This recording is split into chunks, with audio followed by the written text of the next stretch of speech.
కవితనై భార్యనై భర్తనై కవినై కవితనై భార్యనై భర్తనై మల్లెల దారిలో మంచు ఎడారిలో మల్లెల దారిలో మంచు ఎడారిలో పన్నీటి జయ గీతాల కన్నీటి జలపాతాల నాతో నేను అనుగమిస్తూ నాతో నేనే రమిస్తూ ఒంటరినై అనవరతం కంటున్నాను నిరంతరం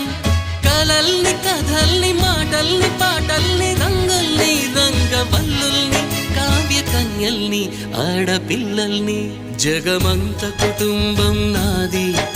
ఏకాకి జీవితం నాది